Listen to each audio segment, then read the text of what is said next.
Hey folks, it's Uncle Jimbo, and if I'm sitting with Kev, it must be time for the Friday Freefly.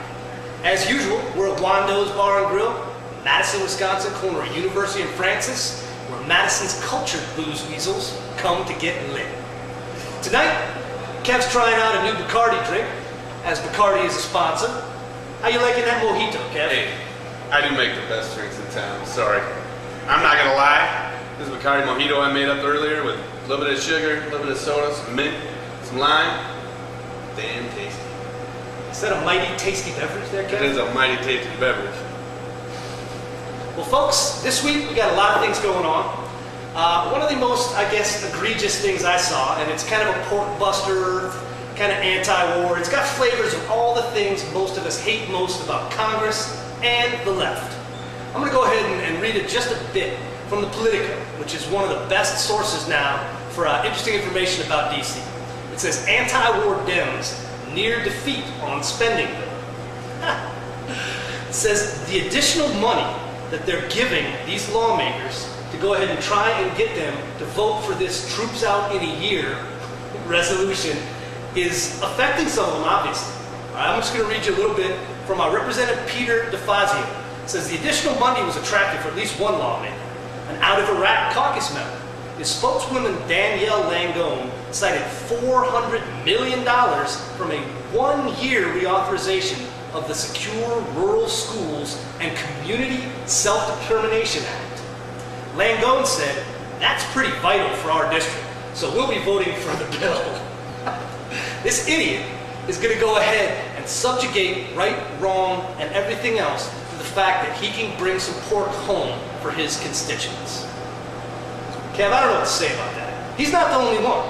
I mean, the problem that the Dems have right now is they've got this bill that says bring the troops home in a year or so and stop doing combat or anything crazy, or we're going to take money away from anybody who doesn't vote for it. Now I understand that the bills come and go and people get bought off in Congress through their constituency on a plethora of different subjects.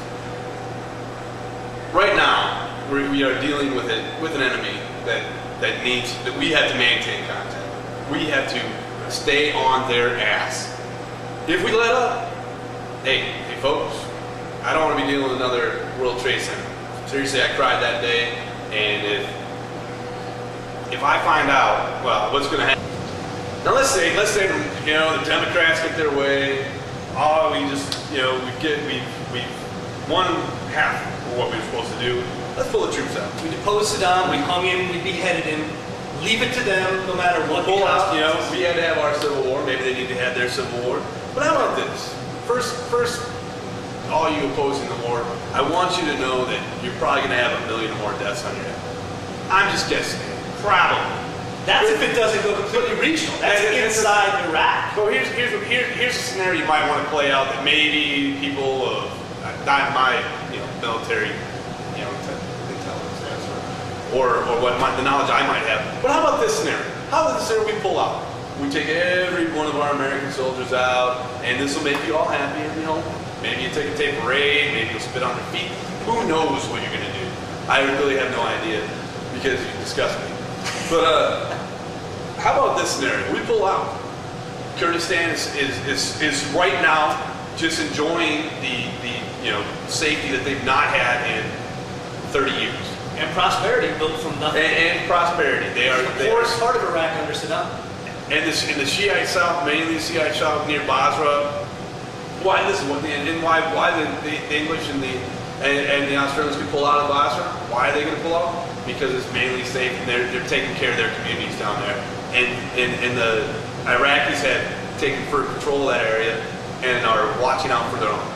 Now, let's give a shout out to the Aussies, though, because they just sent more troops to Afghanistan. Right. That is the best ally we have. That special relationship with Tony Blair and the Brits, that was useful and important and vital. Tony Blair risked his political career, but the Aussies, Can I continue this one scenario that possibly will most likely happen? At this point now, the Sunni Arabs are now going to get their collective asses handed to them because they're going to get pressured from the Kurds and the Shia. And then, what's the largest population of Sunni in the world? or a lot of population of Islam in the world, Muslim in the world, is Sunni. And that money is going to be pumped right into there. And foreign fighters are going to come in, and they're going to go up into Kurdistan. So you're saying it's the Saudis and the rest of them will reinforce the Sunnis if there's a civil war breaks out? Exactly. And then you're going to see slaughter on mass scale.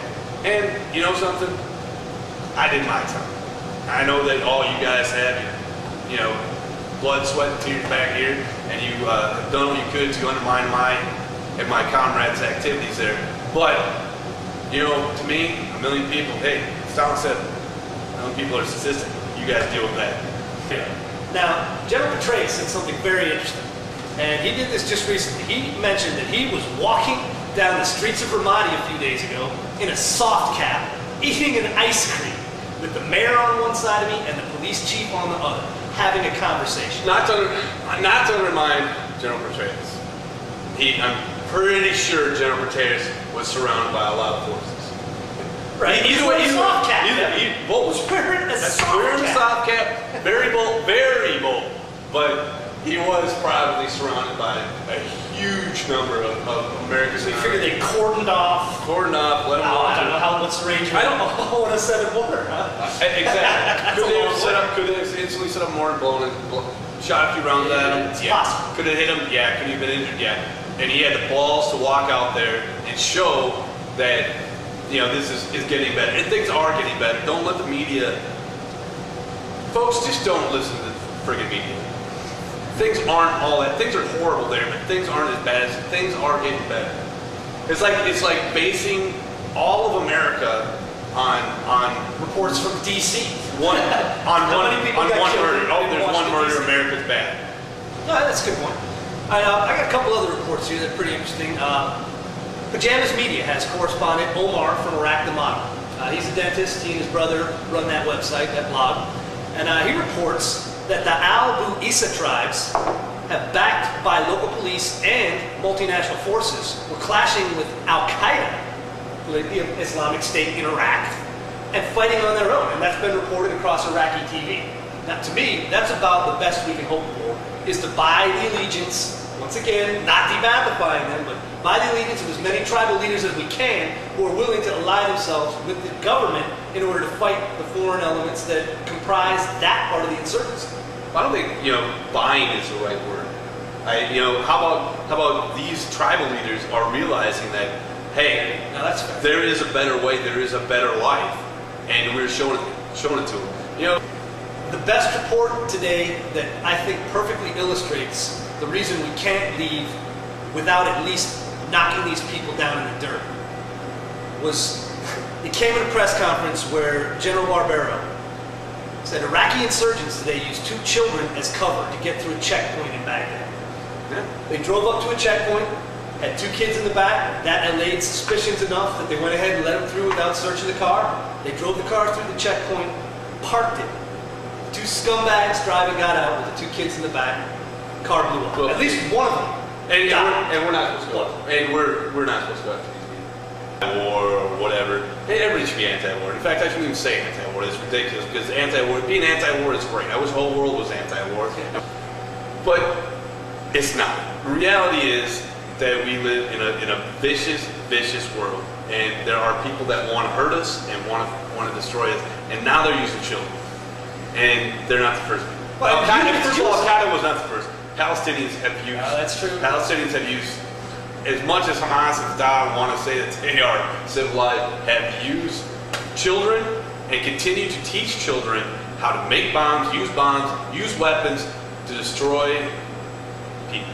Little Green Footballs does a great feature called Palestinian Child Abuse, where they show how Hamas and Fatah and Al-Aqsa and the rest of those terrorist organizations that are the government of that country indoctrinate their kids with hateful stuff, Jews are monkeys and apes, etc., dress them up in little suicide bomber outfits, give them guns, and teach them to hate. And there's no way to do that. Now, the fact that you mentioned that brings back the point that Saddam was paying the martyrs in Palestine $35,000 every time they went into Israel and blew up some Jews. But Saddam was never a threat. Saddam never was a threat. never a threat to anybody. Never a threat to the United States. Indifferent. Now, that's a question. All right, the recent elections, the far left of the Democratic Party is under the impression that that was a mandate, not just to slow the war down or maybe, you know, have a withdrawal plan, but it was a referendum with a mandate for immediate withdrawal. And they believe that any Democrat who does not support that immediate withdrawal, a la Nancy Pelosi now being picketed by Code Pink, is in their minds treasonous. They believe the American people as a whole want us out yesterday and don't want any possibility of victory. And now the Democrats are kind of stuck. They're hamstrung by the fact that their far left wing thinks they're in charge, and that's the ones who make all the noise, that's the ones who get hurt, and consequently they have to kowtow to them as we kowtow to our corporate sponsors to go ahead and make sure that they don't get thrown out of office. You know, one other thing this lady said, she goes, most soldiers in Iraq don't want to be there. Weird. Most soldiers don't want to be in a war zone. How crazy?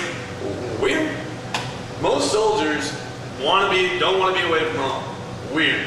Wow, that was really intuitive. I don't know what your gray-haired old ass was, but really intuitive. I bless you. You know, I'll be honest, I don't think I've ever been anywhere with the military where the majority of the people there weren't bitching about it. I don't like As a matter of fact, as a first sergeant, one of the rules was if the troops stop bitching, take their pulse because they're dead. You know something, I don't like walking across the street sometimes.